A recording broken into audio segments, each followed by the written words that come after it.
Point of procedure आहे की आपण बरोबर सांगताय की ऑफलाईन घेणार नाही म्हणून.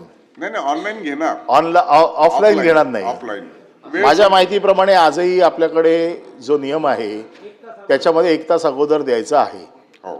आणि कुठल्याही नियमात बदल करायचा असेल तर बदल अधिकार त्यांना नाही आहे, अधिकार नियम समितीला आहे. या नियम समितीवर मी देखील आहे. गेल्या कित्येक वर्षात नियम समितीची बैठकच झालेली नाहीये. मग हा नियम बदलला कशाच्या आधारावरती?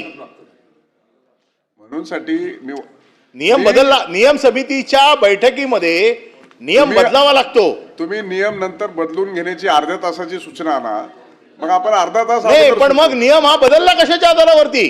बदलला हा नियम ऑफलाईन घ्यायचं बंद केलं, हे कशाच्या आधारावरती केलं? हे कशाच्या आधारावरती झालं? जर ऑफलाईन घ्यायचं नाहीये याला नियमात बदल करायला पाहिजे. आणि जर आम्हाला 1 तास अगोदरची परवानगी आहे तर नियम समितीच्या समोर हा नियम आल्याशिवाय नियम बदलला गेला कसा? साहेब, आपल्याला अमर्याद अधिकार आहेत, परंतु ते अधिकार पुस्तकाच्या चौकटीत आहेत. आता तुम्ही जर ऐकणार असेल तर मी सांगतो की प्रश्न असा आहे, आपण बसा जरा. आपण गटनेत्याच्या बैठकीमध्ये उशिरा पोहोचला. बंटी पाटील साहेब आणि शशिकांत साहेब मी स्वीकारला देखील, सचिवांना सूचना देखील दिल्या, पण आपल्या नियमात तरतूद अशी आहे की 11च्या अगोदर द्यायचा आणि 11:17 झाली होती, त्याच्यामुळे तो ऑनलाईन होत नव्हता आणि म्हणून तो आला नाही. म्हणून आपल्याला पुन्हा मी तपासणीसाठी पाठवला आणि म्हणून साठी की आपण दुसऱ्या कोणत्याही आयुधाखाली द्या. मी सांगितलं आपण 35 खाली नोटीस द्या, मी त्याच्या देतो, अलाउड करतो आपल्याला. केला, ऑफलाईन आणला असता, नियमात बसला नाही म्हणून तुम्ही फेटाळला असता, मी मान्य केलं असतं. माझा प्रश्न असा आहे की 11च्या म्हणजे 1 तास अगोदर देण्याचा माझा अधिकार आहे. तो ऑनलाईन आहे, ऑफलाईन आहे. आपण नियम, आपण म्हणताय की ऑफलाईनचं आम्ही बंद करून टाकलेलं आहे, आम्ही फक्त ऑनलाईनच घेणार. हा ऑनलाईन घेण्याचा नियम बदलला कधी? आणि हा नियम समितीच्या नियमातच बदलावा लागतो. तो बदलण्याचा अधिकार असा एका कुठल्याही माणसाला नाही आहे, असं माझं म्हणणं आहे. बरोबर. आपण त्याच्यावरती रुलिंग द्या की माझा अधिकार आहे म्हणून आणि माझ्या अधिकारात मी नियम बदलून टाकला म्हणून. थांबा एक मिनिट, थांबा. आज सगळेच तुम्ही नियमामध्ये बदलला, माझं काहीच म्हणणं नाहीये, पण नियमाच्या बाहेर जाऊन जर बदलला असेल तर त्याला परवानगी देऊन टाका. अडकलं ती आता.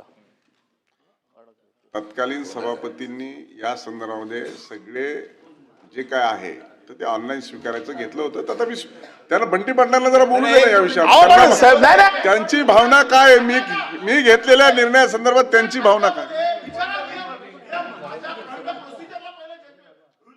पॉइंट ऑफ प्रोसिजरला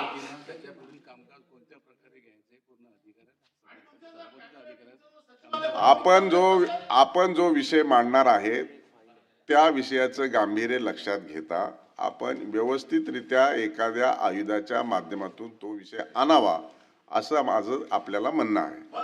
आणि म्हणून आपलं जे प्रोसिजर प्रमाणे काम आहे, जे प्रोसिजर प्रमाणे काम चालू आहे त्यावरती अडून बसाय.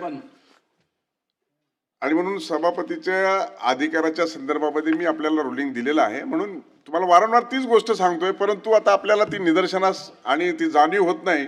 शेवटी या ठिकाणाहून बसल्यानंतर सार्वभौम सभागृह आणि संयुध आयुध नियम प्रथा परंपरा बघत आपण या सगळ्या गोष्टीचा विचार करतो. तथापि सार्वजनिक हिताच्या आणि जनतेच्या हिताची जर गोष्ट असेल तर तो आपला अधिकार आहे आणि म्हणून तो मांडण्याला मी दिला होता. परंतु काही अडचणीमुळे तर थांबू शकलो आपण, तर आपण दुसऱ्या आयुधाच्या मार्फत द्या. आपण आता पुढे जाऊया, लक्षवेधी सूचनांकडे जाऊया.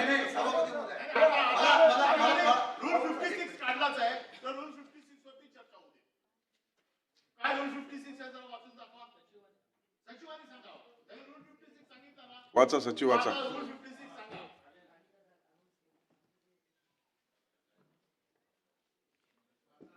या नियमात ज्याबाबत विशेषरित्या तरतूद केली नसेल अशा सर्व बाबी या नियमाच्या तपशीलवार कामकाजा संबंधात सर्व प्रश्न याचे सभापती वेळोवेळी निर्देश देतील अशा रीतीने नियमन केले पाहिजे. आता ते नियम समितीमध्ये डिस्कस करा तुम्ही, त्याच्यानंतर आणा आणि नंतर बोला.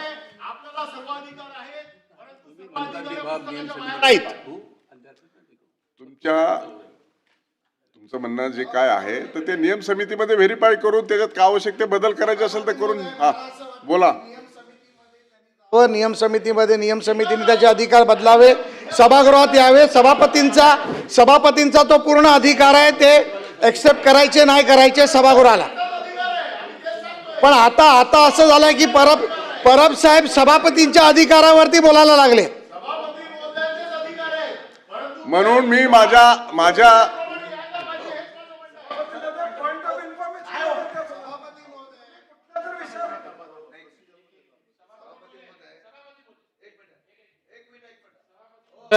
या ठिकाणी बोला. मागासपासून नियमांवर वगैरे चर्चा सुरू आहे. खरं म्हणजे त्याच्यावर त्या ठिकाणी अधिकार वगैरे याच्यावर तुम्ही चर्चा करा, पण सभागृहाचा वेळ आज लक्षवेधी आहेत. महत्वाच्या प्रश्नावर नाही आपण नियमात पण लोकांचे प्रश्न आज लोक या ठिकाणी या सभागृहाकडे बघतायत. आपण या ठिकाणी अशाच प्रकारे वेळ सभागृहाचा वाया घालवणं या ठिकाणी योग्य नाहीये. वाया जातोय सभागृहाचा. तुम्ही नियम समिती आहे, नियम समितीमध्ये बोला. सभापती महोदय नियम समिती आहे, त्याला नियमासंदर्भात जे काय म्हणणं आहे आज लक्षवेधी आहेत. मंत्री इकडे बसलेले आहेत, आम्हाला काही प्रश्न मांडायचे आहेत. सभापती महोदय कामकाज सभागृहाचं चाललं पाहिजे. अशा प्रकारे सभागृहाला वेठीस धरून जर कामकाज होणार असेल तर त्या ठिकाणी मान्य नाही. सभापती महोदय आपण सभापती महोदय सभागृहाचं कामकाज चालावं अशा प्रकारची भावना सभागृहाची त्या ठिकाणी. त्याच्यामुळे आपल्याला माझी विनंती आहे की रेग्युलर सभागृहाचं कामकाज चालवावं अशा प्रकारची विनंती आहे. आम्ही आता 1 वाजल्यापासून लक्षवेधीसाठी बसलोय. लक्षवेधी क्रमांक 1 प्रसाद लाड. ते महोदय वितरित केल्याप्रमाणे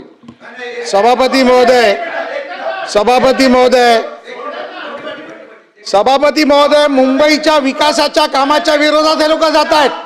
मुंबईच्या सर्वसामान्य नागरिकांचा प्रश्न आहे लक्षवेधीमध्ये. सर्वसामान्य मच्छीमारांचा प्रश्न आहे. हे अशा प्रकारे मुंबईच्या गोरगरीब जनतेचे प्रश्न होऊ नये म्हणून हे अशा प्रकारे इकडे वाद घालतायत. सभापती महोदय यांना मुंबईची काय पडली नाही. महापालिका गेली त्यामुळे आता मुंबईत काय करायचं नाही. आता महापालिका गेली मुंबईत काय करायचं नाही. सभापती महोदय परब साहेब आम्ही तुमचं फ्रस्ट्रेशन समजू शकतो. मच्छीमारांचा प्रश्न आहे माहीमच्या, आणि माहीमच्या मच्छीमारांची लक्षवेधी आहे. मुंबईचा मच्छीमार कोळी बांधव मालक आहे, मूळ मालक, आणि त्याच्या लक्षवेधीवर अडथळा आणण्याचा प्रयत्न आहे. सभापती महोदय मुंबईच्या मच्छीमारांवर अन्याय करण्याचा हा प्रयत्न आहे. गोरगरीब जनतेचा अन्याय करणारा प्रश्न आहे. मी प्रश्न चालू करतो सभापती महोदय. या लक्षवेधी होऊ नये अशी इच्छा दिसते सभापती महोदय याच्यामध्ये कोणाचा डाव आहे का बघा. याच्यामागे कोणाचा डाव आहे का.